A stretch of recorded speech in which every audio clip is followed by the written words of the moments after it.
Margaret stood in front of her bathroom mirror, studying the lines etched across her face like a roadmap of her 60 years. Her hands trembled as she applied lipstick, preparing for another date she already knew would end in disappointment. 3 years had passed since Thomas died, leaving her with an empty house and a heart that still beat with the desire to love again. But the world had different plans for a woman her age. The dating app on her phone buzzed with a message. Another cancellation. The man had seen her profile picture, the honest one where she smiled naturally, her silver hair catching the sunlight, and suddenly remembered a prior commitment. It was the 4th time this month. Margaret deleted the app with shaking fingers and sat on the edge of her bed, fighting back tears that had become all too familiar. She thought about Thomas, about how he used to say she grew more beautiful with every passing year. But Thomas was gone, and the men she met now only saw the number attached to her name. 60. Too old for adventure. Too old for passion. Too old for a second chance at happiness. They wanted younger women, fresher faces, bodies that hadn't carried children or weathered storms. Margaret had given up trying to explain that her heart was the same as it had always been, maybe even stronger for all it had survived. Her daughter Emily called that evening, voice bright with forced cheerfulness. She talked about her kids, about work, about everything except what Margaret really needed to hear. When Emily finally asked about her dating life, Margaret lied and said she was taking a break. She couldn't bear to hear the pity in her daughter's voice again, that particular tone that said without words, "Maybe it's time to accept being alone, Mom. Maybe romance just isn't in the cards anymore." That night, Margaret walked through her house touching things that reminded her of a full life. The piano where she taught neighborhood children for 40 years. The garden she'd cultivated with soil-stained hands and patient dedication. The bookshelf overflowing with stories of people who'd lived and loved and mattered. She wasn't invisible. She wasn't used up. She was Margaret Chen, a woman who'd raised 3 children, survived cancer, learned to paint at 55, and still laughed at silly jokes. But none of that seemed to count in a world obsessed with youth. She made herself tea and sat by the window, watching the autumn leaves scatter across her lawn. The house creaked around her, every sound a reminder of emptiness. She'd tried everything. She'd joined hiking groups where men her age brought girlfriends in their 30s. She'd attended church socials where widowers sought women to cook and clean, not to love. She'd even let her friend Susan set her up on blind dates that ended before appetizers arrived, the men's eyes glazing over as they calculated her age and found her wanting. Margaret wasn't looking for someone to save her. She'd saved herself plenty of times. She wanted a companion, someone to share morning coffee with, to laugh at old movies with, to hold hands with during sunset walks. She wanted to feel desired again, not as a symbol of youth, but as a woman with depth and history and warmth. Was that too much to ask? Apparently, it was. The clock struck 10, and Margaret prepared for bed, pulling on the flannel nightgown she'd worn for years. She caught her reflection again and forced herself to look honestly. Yes, there were wrinkles. Yes, her body had changed. But her eyes still sparkled with curiosity. Her smile still transformed her face. Her hands still reached out with kindness. Somewhere, she thought, there had to be someone who could see that. Someone who understood that beauty wasn't just skin stretched tight over bones, but light shining from within. She climbed into bed, pulling Thomas's pillow close out of habit, and whispered into the darkness a prayer she'd repeated countless times. Let me matter to someone again. Let someone see me as more than a number. Tomorrow she'd wake up and try again, because giving up meant admitting the world was right about her. And Margaret Chen had never been good at surrender. 40 miles outside of town, James Holloway sat on his porch watching the sun rise over land that no longer felt like home. The ranch that had belonged to his family for 3 generations was dying, and he was dying with it. At 57, he should have been in his prime, but the accident had stolen that from him. The tractor rollover 2 years ago had crushed his left leg, shattered 3 ribs, and left him with chronic pain that no amount of medication could fully silence. His wife Linda had left 6 months after the accident. She hadn't signed up for a broken man, she'd said, her suitcase already packed. She'd fallen in love with a rancher, strong and capable, not whatever James had become. The divorce papers arrived on his birthday, and he'd signed them without contest. What could he offer her? What could he offer anyone? He was a shell of the man he'd been, struggling to do work that used to come as naturally as breathing. The cattle needed feeding, but James moved slowly, his legs screaming with every step. The medication made him foggy, disconnected from reality, but without it the pain was unbearable. He'd lost 3 ranch hands because he couldn't pay them anymore. The medical bills had drained his savings. The bank had started sending letters about the mortgage. Everything was falling apart, and James felt powerless to stop it. His reflection in the barn window showed a man who'd aged a decade in 2 years. Gray stubble covered his jaw because shaving seemed pointless. His clothes hung loose because cooking for one had lost its appeal. His eyes, once bright with purpose, now held only exhaustion. He'd stopped going to town because he couldn't bear the sympathetic looks, the careful way people asked how he was doing, the unspoken knowledge that he was failing. His brother called every week, suggesting James sell the ranch and move to the city. Get a desk job. Start over. But this land was in James's blood. His grandfather had built the original homestead with his own hands. His father had expanded it through decades of backbreaking work. James had inherited not just property but legacy, responsibility, identity. Selling would mean admitting defeat, accepting that he was too broken to carry on the family name. The loneliness was worse than the pain. At night, the house echoed with memories of better times. Linda's laughter in the kitchen. Ranch hands gathering for dinner. His daughter Sarah visiting before she'd moved to Seattle and stopped calling. Now there was only silence and the sound of his own labored breathing as he tried to find a comfortable position to sleep. James had stopped thinking about romance, about companionship, about anything beyond surviving another day. What woman would want a man who could barely walk without wincing? Who would choose someone with more depth than prospects, more scars than smooth skin? Linda had made it clear, he wasn't worth staying for. That message had carved itself into his soul. He fed the cattle mechanically, each movement a negotiation with his body. The ranch that used to run like clockwork now limped along, barely functional. Fences needed mending. Equipment needed replacing. The house needed repairs he couldn't afford and couldn't physically do himself. He was watching everything his family had built crumble, and he felt powerless to stop it. By evening, James sat on his porch again, a bottle of whiskey beside him that he'd sworn he wouldn't open. But what did it matter? Tomorrow would bring the same struggles, the same pain, the same crushing awareness of his inadequacy. He thought about his father, about how disappointed he'd be to see what had become of the family legacy. The weight of that failure pressed down on James's chest until breathing felt difficult. A letter from the bank sat unopened on the table. Another warning, another deadline, another reminder that he was losing everything. James knew he should open it, should face reality, should make decisions. But he was so tired. Tired of fighting. Tired of hurting. Tired of being alone in a life that used to be full. He closed his eyes and let the night settle around him like a blanket, heavy and suffocating. Tomorrow, he thought. Tomorrow he'd figure something out. Tomorrow he'd be stronger. But tomorrow always came with the same problems, the same pain, the same empty house. James Holloway, once proud and capable, sat broken in the darkness, wondering if there was any point in getting up when the sun rose again. The ranch needed him, but he had nothing left to give. Margaret's car died on Route 47, steam billowing from under the hood like a distress signal. She coasted to the shoulder, heart pounding with frustration and a touch of fear. Her phone showed no signal. The highway stretched empty in both directions, surrounded by ranch land and nothing else. She'd been driving to visit Emily, taking the scenic route to clear her head after another lonely weekend. Now she was stranded in the middle of nowhere. She stood beside her car, waving at the occasional vehicle that passed, but no one stopped. 30 minutes crawled by. The afternoon sun beat down mercilessly. Margaret's water bottle was empty. She was about to start walking when an old pickup truck slowed and pulled onto the shoulder ahead of her. A man climbed out, moving carefully, and Margaret noticed his pronounced limp immediately. James approached with caution, his weathered face showing concern beneath the exhaustion. He looked like he'd been through his own kind of hell, Margaret thought, but his eyes held kindness. "Need help?" he asked, his voice rough from disuse. Margaret explained about the steam, about her phone, about how grateful she was that someone had finally stopped. James nodded and looked under her hood, his movements slow but competent. "Radiator hose," he said after a moment. "Completely blown. You're not driving this anywhere today." Margaret's heart sank. She explained about her daughter, about the appointment she'd miss. James listened without the impatience she'd grown used to from younger people, then surprised her by offering to drive her to the nearest town to call a tow truck. "It's 20 miles back," he said, "but my ranch is only 3 miles up the road. You can use my phone there." Margaret hesitated for only a moment before accepting. There was something genuine about this man, something that felt safe despite being a stranger.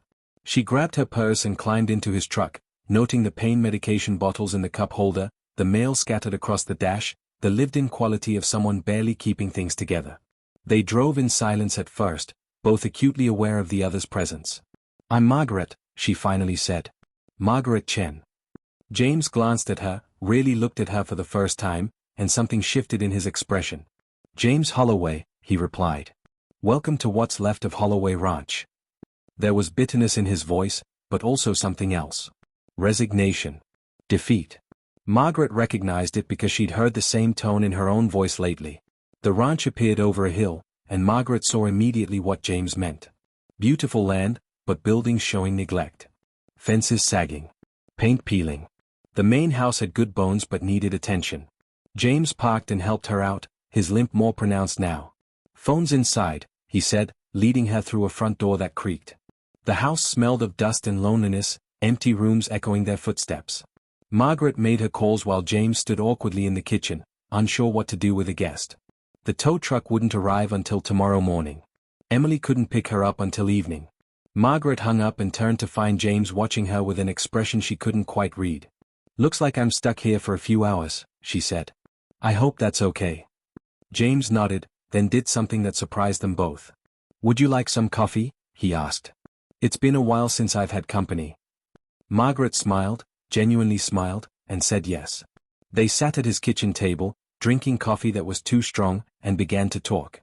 At first, the conversation was careful, surface level. But there was something about being strangers stranded together that loosened their tongues. Margaret found herself telling him about Thomas, about the dating disasters, about feeling invisible in a world that valued youth above all else. James listened without judgment, without the patronizing advice she'd grown to hate. When she finished, he was quiet for a long moment. Then he told her about Linda, about the accident, about watching everything he'd built fall apart while he stood helpless. His voice cracked with emotion he'd kept bottled for too long. "People look at me and see a broken-down old rancher," James said quietly. "Not worth their time. Not worth saving." Margaret reached across the table and took his hand, surprising them both with the gesture. "People look at me and see an old woman past her prime," she replied. "Not worth loving. Not worth choosing." Their eyes met, and something passed between them. Recognition. Understanding. Two people society had discarded, finding each other in the most unexpected way. They talked until the sun began to set, hours passing like minutes.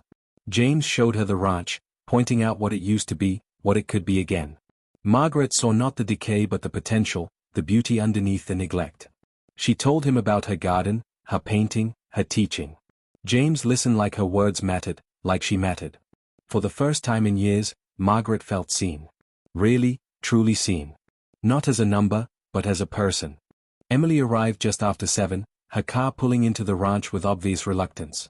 She'd been prepared to rescue her mother from an uncomfortable situation, but what she found confused her. Margaret was laughing on the porch with a man Emily didn't know, both of them relaxed in a way that seemed impossible for strangers. The scene didn't match Emily's expectations at all. Margaret introduced James with warmth in her voice Emily hadn't heard in years. James stood despite his obvious pain, shaking Emily's hand with genuine courtesy. Emily saw her mother's face glowing with something she'd thought was gone forever. Hope. During the drive home, Emily kept glancing at Margaret, noting the smile that wouldn't fade, the way her mother kept touching her phone like she wanted to call someone.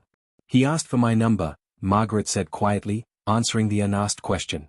"James. He wants to see me again."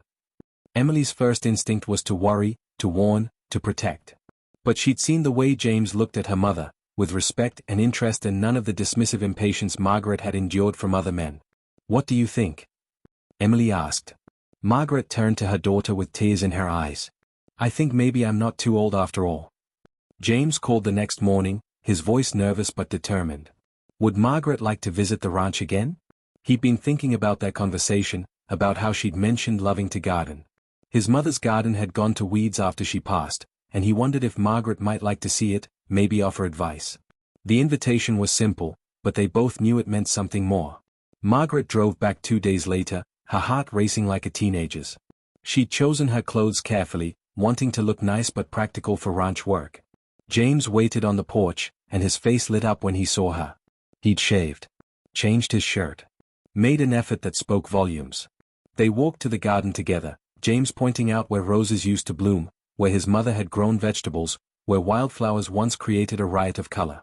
Margaret knelt in the dirt, her hands finding their purpose in the soil. She talked about what could be planted, what could be saved, what needed clearing. James sat on a nearby bench, watching her work with an expression of wonder. She wasn't afraid of getting dirty. Wasn't worried about her appearance.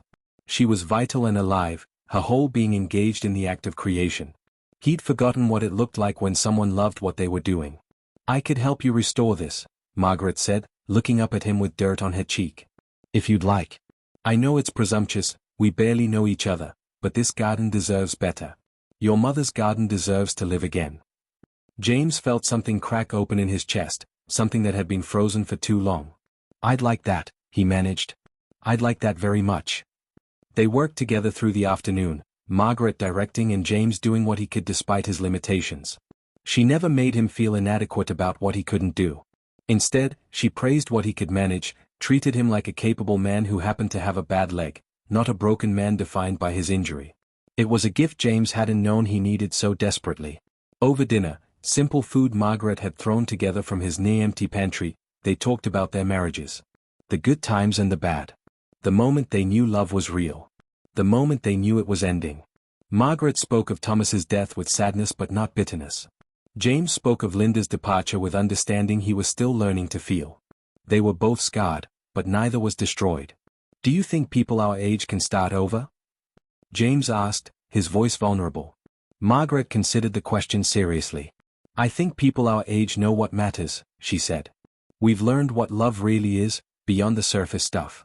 We know it's not about perfect bodies or endless youth. It's about choosing someone every day, about building something real together."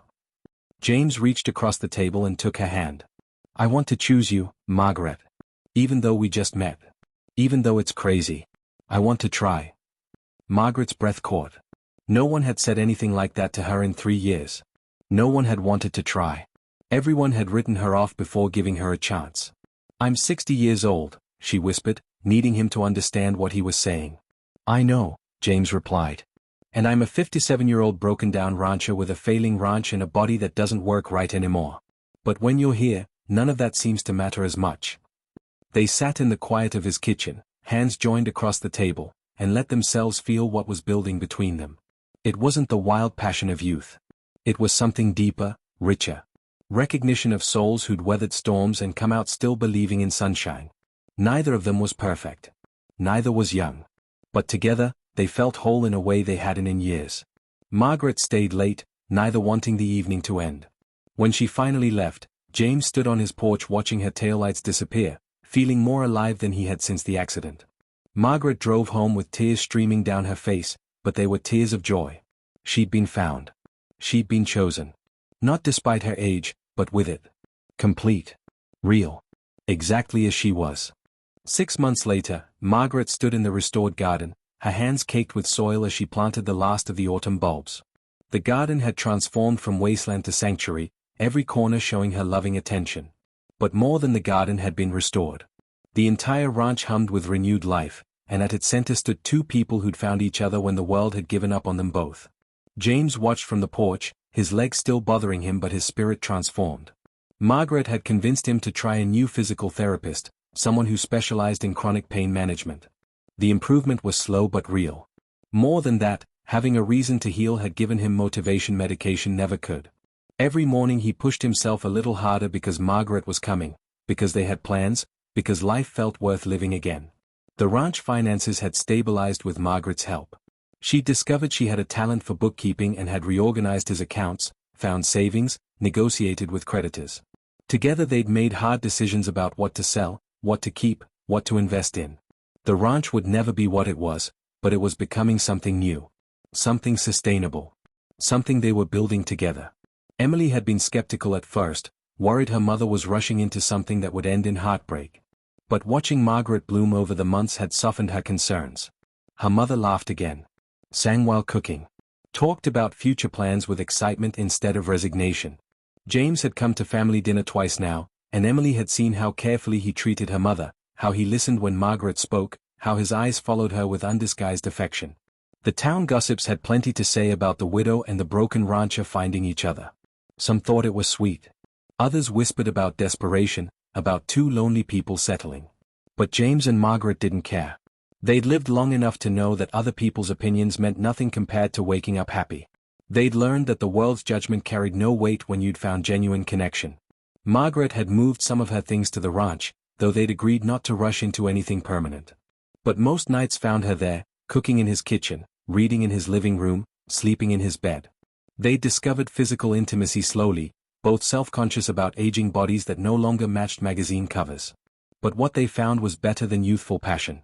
It was acceptance, tenderness, joy in every touch, gratitude for being desired not despite their age but because of everything age had taught them about love. James proposed on a Tuesday morning, nothing fancy. They were drinking coffee on the porch, watching the sunrise paint the sky in shades of gold and pink.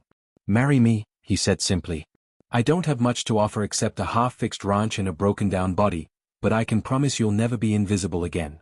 You'll never be too old for me. You'll never be anything except everything." Margaret cried and said yes, and they held each other as the new day broke. The wedding was small, just family and a few close friends. Margaret wore a simple cream dress, her silver hair crowned with flowers from the garden she'd brought back to life. James stood straight despite his pain, his eyes never leaving his bride's face. Emily gave her mother away, crying happy tears. James's brother served as best man, grateful to see his sibling whole again. They exchanged vows they'd written themselves, promises built on truth and understanding. "I thought my life was over," Margaret said, her voice steady and clear. "I thought being 60 meant being done. But you showed me that the best chapters can come late in the book. You saw me when everyone else looked through me. You chose me when everyone else walked away. And I promise to spend every day I have left showing you that you're not broken, you're not less than, you're exactly enough." James took her hands, his voice rough with emotion. "I thought I had nothing left to give. I thought being damaged meant being unworthy. But you taught me that strength isn't about having a perfect body, it's about having the courage to try again. You saw potential where I saw only ruin. You saw a man worth loving where I saw only failure. And I promise to spend every day I have left making you feel like the most beautiful woman in the world, because that's what you are to me." The reception was held in the barn they'd cleaned together, string lights casting warm glows over tables decorated with flowers from Margaret's garden. People danced. People laughed. People celebrated two people who'd proven that it's never too late for happiness, never too late for love, never too late for a second chance. Margaret and James moved slowly through their first dance, both crying, both grateful, both exactly where they were meant to be. As night fell and guests departed, Margaret and James sat in their garden, the one they'd restored together, surrounded by life they'd coaxed from dead ground. "We did it," Margaret whispered. "We actually did it." James pulled her close, breathing in the scent of her hair, feeling her warmth against his side. "We saved each other," he replied. "Everyone thought we were too old, too broken, too much of a risk. But we saved each other anyway." Margaret looked up at the stars, thinking about the journey that had brought her here. The rejection. The loneliness. The despair. All of it had been necessary to lead her to this moment, to this man, to this life she'd never imagined. "I'm glad I was too old for everyone else," she said softly. "Because it meant I was exactly the right age for you." James kissed her forehead, her cheeks, her lips, pouring every ounce of love into the gesture. They sat in their garden until the moon rose high, two people who'd been written off by the world, who'd found each other in the most unexpected way, who'd built something beautiful from broken pieces. The ranch slept around them, restored and peaceful. And in the quiet of the night, Margaret and James held each other close, grateful for second chances, grateful for love that sees beyond age, grateful for finding home in each other's arms when everyone else said it was impossible. Their story was just beginning, and every day would be a choice to love, to grow, to prove that the world was wrong about people like them. Because love doesn't have an expiration date, and hearts don't stop hoping just because birthdays keep coming. Margaret and James were proof of that. Living, breathing, beautiful proof.